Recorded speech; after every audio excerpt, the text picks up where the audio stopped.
I wanted to retire a Sixer, you know what I mean? Like, I wanted to be here and retire a Sixer, and the front office didn't have that in their future plans. The more that I find out about this whole James Harden situation, the more surprised that I am that any of this is actually happening. That's how messed up that everything that's going on has been. It's the 76ers' luck that two very high-profile friends who are pivotal to the team's success would turn on each other. For whatever reason, whenever I talk about James Harden and Daryl Morey, I always flash back to that ad that Morey took out just to thank Harden and to say that Harden changed his life. I've said this multiple times, but you really have to feel for 76ers fans who have to be begging to just have one normal season at this point. This James Harden situation has been making what happened with Ben Simmons in Philadelphia look like nothing, which is comedy when you remember how happy that this 76ers team was to simply get rid of Ben Simmons, which I can't really blame them. That Ben Simmons debacle was so ugly that former 76ers player George Niang even said himself that Ben Simmons handicapped the 76ers at the beginning of the 21-22 NBA season. For a lot of 76ers fans, simply trading Ben Simmons would feel like winning a championship. But little did they know that trading Ben Simmons would only provide a temporary solution, as they find themselves in yet another nightmare of a situation a little over a season later. And well, let's just say that this situation has somehow reached a new low while becoming even more complex.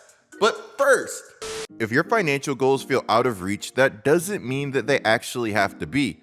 Thanks to Chime's secured credit builder Visa credit card, you can start building credit with your own money through on-time payments and small, everyday purchases. With Chime, when you're paying for groceries, a streaming service, or even gas, you could be building your credit. I know that a lot of you guys might think that a low credit score is no big deal, but if you're dealing with a low credit score or no credit score at all, then you're making your financial journey a lot harder than it needs to be. The older that I've gotten, the more that I've learned exactly how important it is to have good credit. Personally, I wish that I started building my credit score a lot sooner than I did, but you know what they say, there's no time like the present, and that's why Chime is giving us the opportunity to start improving our credit score right now. Members who use Chime see an increase of 30 points to their credit score on average. And get this, with Chime, there are no annual fees, interest, or credit checks needed to apply, and you can use Chime anywhere the Visa credit cards are accepted. Guys, signing up for Chime only takes 2 minutes, and it doesn't affect your credit score, so be sure to start your journey today and head on over to chime.com/coop. Again, that's chime.com/coop. Mandatory disclosure time.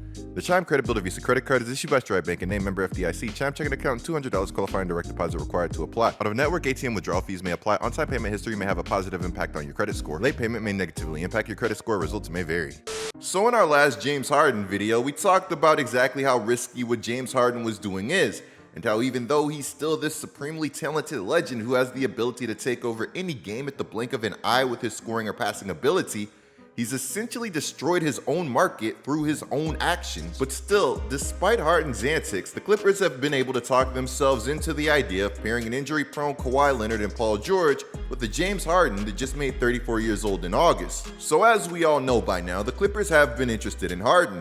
But the thing is, their interest does come with a catch. A large part of the Clippers' interest in Harden is tied to them being able to potentially acquire Harden for the right price. And Daryl Morey, who isn't exactly known for giving players away, hasn't been willing to make that price right. About a month ago, Shams would report that the Clippers were offering one unprotected first-round pick and a pick swap for James Harden. This was a deal that the 76ers would show minimal interest in due to them believing that they should be able to flip whatever they get for Harden into an all-star guard. So October 18th, Keith Pompey would leak the reported asking price for James Harden, and I have to say that at this stage of Harden's career, he's just a bit more expensive than I thought that he would be. According to Keith Pompey, the 76ers would want 2 first-round picks and Terrence Mann from the Los Angeles Clippers for James Harden. I feel like by now, everybody on this channel knows exactly how much that I love James Harden, as I say it so often. With as much as I love Harden, even I wouldn't be willing to give up 2 first-round picks and Terrence Mann for a Harden that is on the final year of their contract and is also hungry for max money. To me, that just doesn't make a whole lot of sense. Also, Russell Westbrook is still a thing and he's been looking good. You got him for free. On top of that, this duo clashed in Houston. Who's to say that won't happen again? I'm not saying that I wouldn't trade for Harden if I was the Clippers. I just think that in this instance, there's some risk, and they're trying to factor that in to any potential offer for James Harden. Anyways, the 76ers plan to get the Clippers to add Terrence Mann to any potential Harden package would reach a roadblock, with the Clippers reportedly deeming Terrence Mann untouchable. As a major supporter of everything Houston, it breaks my heart that we've reached the point in James Harden's career where Terrence Mann is an untouchable trade piece for him. As good and as valuable as Terrence Mann is to winning, we are still talking about a role player here. What has to sting for Harden is that the Clippers actually have offered to trade Terrence Mann. It just wasn't for James Harden. Reportedly, the Clippers offered Terrence Mann to the Trailblazers in a trade package for Drew Holiday. If I'm Harden at this point in time, I'm really starting to feel disrespected by both sides. So according to Sam Amick, Daryl Morey would grow increasingly frustrated at the Clippers' reluctance to include Terrence Mann in any potential Harden package. Apparently, he'd accused the Clippers of being unserious, even saying that the Clippers should just trade Paul George for James Harden, since they were so determined to keep all of their lesser assets. With Harden going on to miss all of the 76ers preseason games and only attending one scrimmage throughout the team's training camp, it would seem as if the writing was on the wall for Harden. But it would turn out that he was actually away from the team due to a serious personal matter. There have been some rumors on what this matter could have been, but this is one that I really don't want to touch unless it's official and public knowledge out of respect for Harden. Nonetheless, his absence from the team would only continue to snowball into a bigger mess. So October 25th, Harden would return to Philly's practice facility as the Sixers prepared for practice prior to their game against the Damian Lillard-led Milwaukee Bucks. Woj would go on to say that Harden hadn't been practicing with the team, so the 76ers wanted to get him that live action necessary to get him back on the court for when the 76ers returned from their Milwaukee-Toronto road trip, which is pretty reasonable. If this man's trade value is already in the gutter, what happens to it if he were to get hurt? It's understandable that they want to make sure that Harden is prepared and ready to go. So basically, the plan would be understood on both sides. Harden simply wouldn't travel with the team on their opening road trip.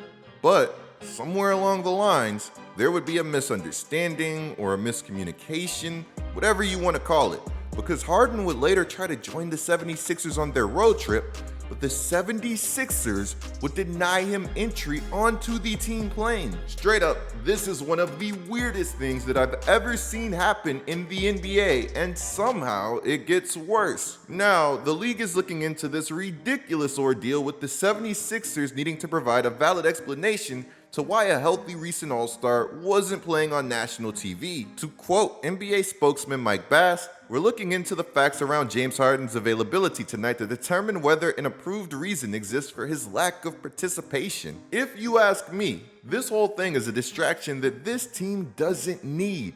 But as it stands, Daryl Morey is still completely content playing the long game with the 76ers looking great in their season opener against the Damian Lillard and Giannis-led Milwaukee Bucks. In fact, Morey is so confident in his current stance that he's had no problem making his intentions public. Recently, he liked this tweet from Kevin O'Connor saying that the Sixers look really, really good. And especially for that reason, they should stay patient in finding the proper return for James Harden.